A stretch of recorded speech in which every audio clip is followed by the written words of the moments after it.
El colonialismo se repartió el Próximo Oriente tras la derrota y descomposición del Imperio Otomano. Creó fronteras artificiales para explotar y controlar el petróleo, al precio de la guerra Irán-Irak, 3 guerras del Golfo, las guerras civiles de Yemen y Siria y la cadena interminable de conflictos árabes-israelíes. Netanyahu explicó en septiembre en la Asamblea General, a la que no podrá volver mientras esté la orden de arresto de la Corte Penal Internacional, que la seguridad de este Estado mesiánico que pretende construir sobre la destrucción del pueblo palestino se basa en la inseguridad colectiva en un conflicto permanente en Oriente Medio, regido por el principio de que el enemigo de mi enemigo es mi amigo, y donde Netanyahu reinará tuerto mientras dure su monopolio del armamento nuclear en un mundo de ciegos. Un momento crucial en la historia se está desarrollando ante nuestros ojos.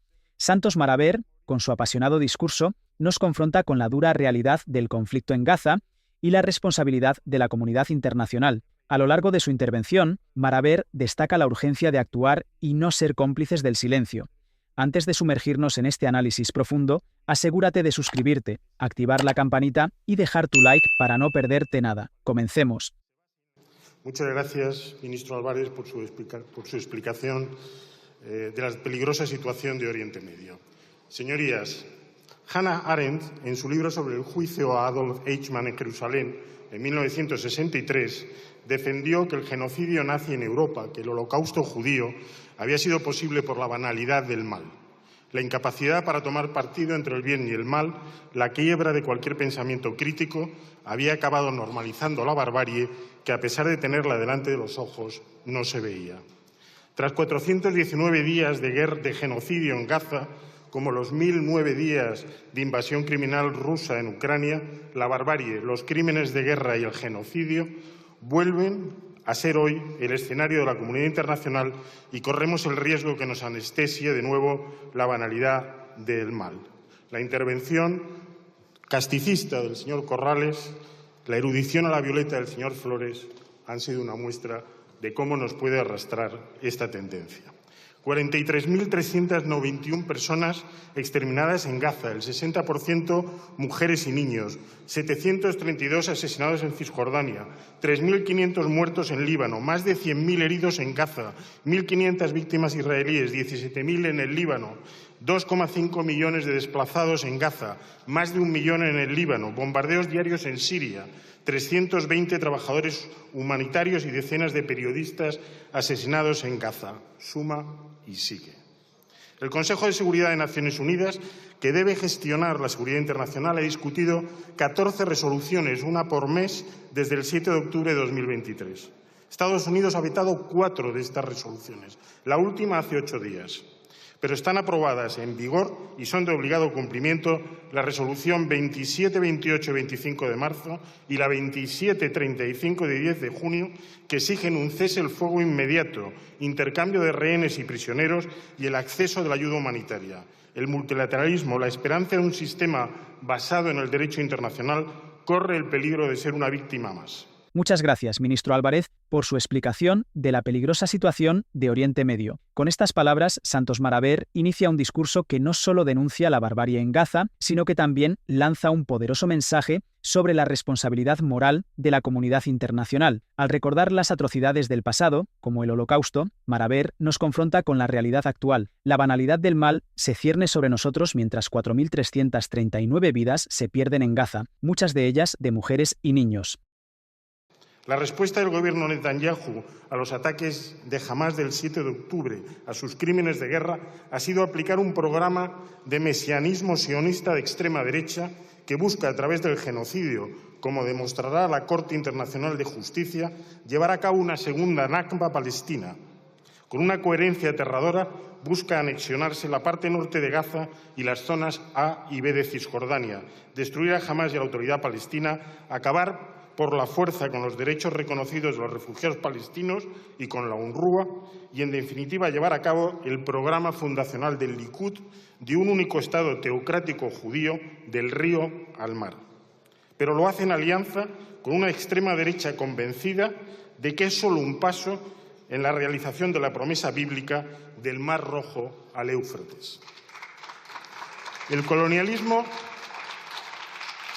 se repartió el Próximo Oriente tras la derrota y descomposición del Imperio Otomano. Creó fronteras artificiales para explotar y controlar el petróleo, al precio de la guerra Irán-Irak, 3 guerras del Golfo, las guerras civiles de Yemen y Siria y la cadena interminable de conflictos árabes-israelíes. Netanyahu explicó en septiembre en la Asamblea General, a la que no podrá volver mientras esté la orden de arresto de la Corte Penal Internacional, que la seguridad de este Estado mesiánico que pretende construir sobre la destrucción del pueblo palestino se basa en la inseguridad colectiva en un conflicto permanente en Oriente Medio, regido por el principio de que el enemigo de mi enemigo es mi amigo, y donde Netanyahu reinará tuerto mientras dure su monopolio del armamento nuclear en un mundo de ciegos. Una de las cosas que también dijo Santos Maraver es que la respuesta del gobierno Netanyahu a los ataques de Hamás del 7 de octubre ha sido aplicar un programa de mesianismo sionista de extrema derecha. Con esta afirmación, Maraver expone la inquietante realidad de un conflicto que no solo se libra en el campo de batalla, sino también en el ámbito político y moral. Su crítica va más allá de la denuncia. Es un llamado a la conciencia global sobre cómo el genocidio se está utilizando como herramienta para reconfigurar fronteras y derechos. La visión de un único Estado teocrático judío, sostenida por alianzas peligrosas, nos recuerda que estamos ante un momento decisivo en la historia. Maraver nos invita a no ser meros espectadores, sino a actuar y exigir justicia. Si te está gustando este análisis, asegúrate de darle manito arriba al video, suscribirte y activar la campanita. Por eso se ha extendido el conflicto invadiendo el sur del Líbano en violación de la resolución 1701, disparando contra UNIFIL, bombardeando a civiles hasta desplazar a 1 millón de personas. Por eso ha bombardeado prácticamente todos los días Siria y Yemen para acabar sin éxito con Hezbollah y los hutíes.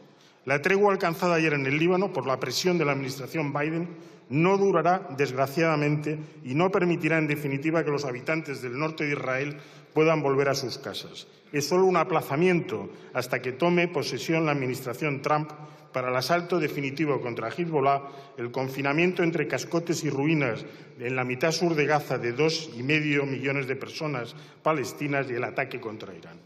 El objetivo final de esta guerra sin fin no es recuperar a los 101 rehenes que aún están vivos o muertos en manos de Hamás, como denuncian una y otra vez sus familiares en Israel, exigiendo la negociación y el alto el fuego. Es escapar a los cargos de corrupción que esperan a Netanyahu en los tribunales, es avanzar el mesianismo sionista xenofóbico de los Ben Gvir y Smotrich como base de un nuevo orden imperialista en Oriente Medio, suicida para Israel y para toda la región. Señorías, ¿qué debemos hacer para evitar que la frustración ante estos crímenes de guerra, ante este genocidio, no acabe asumiéndonos a todos en la banalidad del mal y nos haga cómplices? Sí, hemos reconocido al Estado palestino como sujeto internacional y representante de sus ciudadanos. Hemos llamado a una conferencia de paz internacional. Hemos defendido la ayuda humanitaria y sostenido a UNRWA ante los que quieren destruirla. Pero es evidente que no es suficiente, que no se ha conseguido algo tan urgente como un alto el fuego, como piden las resoluciones del Consejo de Seguridad de Naciones Unidas. La clave está en Gaza y también en Cisjordania.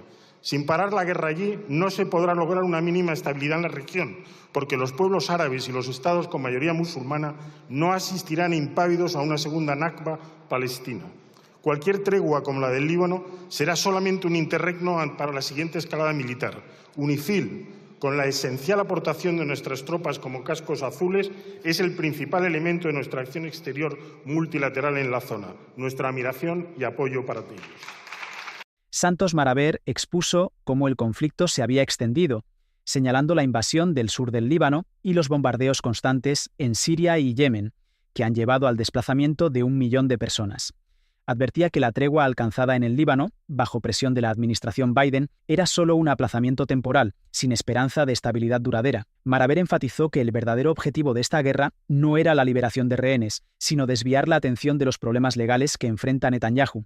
Su discurso resonaba con una urgencia palpable, instando a la comunidad internacional a no caer en la banalidad del mal frente a estos crímenes. Para finalizar su intervención, Santos Maraver destacó la necesidad de apoyar y utilizar todos los instrumentos multilaterales disponibles. Subrayó la importancia de las resoluciones del Consejo de Seguridad de la ONU, que exigen un cese al fuego y el intercambio de rehenes. También hizo hincapié en la defensa del Estado palestino como miembro pleno de la ONU, y en la necesidad de revisar los acuerdos de asociación con Israel por violaciones a los derechos humanos. Maraver instó a actuar con firmeza ante las violaciones del derecho internacional y a imponer sanciones a quienes cometen actos de violencia colonial. Su mensaje fue claro: no podemos permitir que la frustración ante estos crímenes se normalice. Hay que apoyar y utilizar todos los instrumentos multilaterales. Al secretario general de Naciones Unidas, Guterres, declarado persona non grata por el gobierno Netanyahu, al Consejo de Seguridad y sus resoluciones 2728 y 2735, exigiendo el cese el fuego, intercambio de rehenes y prisioneros y corredores humanitarios. La resolución 1701, que asegure la existencia del Líbano como Estado, al Estado palestino como miembro de pleno derecho de Naciones Unidas, a la Unión Europea impulsando con Irlanda la revisión de los acuerdos de asociación con Israel por violación de la cláusula de respeto a los derechos humanos. Hay que defender a la Corte Penal Internacional y sus órdenes de arresto y a la Corte de Justicia Internacional y su procedimiento por genocidio. Hay que desarrollar una política de sanciones frente a las violaciones de la Carta de Naciones Unidas. No basta con asegurar que no hay más compraventa de armas desde el 7 de octubre o que no se permiten las escalas de barcos cargados de armas para Israel. Hay que decretar un embargo político completo de armas, hacer respetar el derecho internacional a las empresas españolas que operan en los asentamientos y que aparecen en los registros de Naciones Unidas, imponer sanciones individuales a los colonos que cometen actos sistemáticos de violencia colonial contra la población palestina, violando el derecho humanitario, y hay que aplicar la reciprocidad estricta en respuesta al trato a nuestras representaciones diplomáticas en Tel Aviv, Jerusalén y a nuestros cooperantes en Cisjordania, actuando también de oficio ante las violaciones de los derechos hispano-palestinos. Al concluir, es evidente que el mensaje de Maraver resuena con una fuerza inquebrantable. La lucha por los derechos humanos y la justicia no puede esperar. Cada uno de nosotros tiene un papel que desempeñar en esta batalla.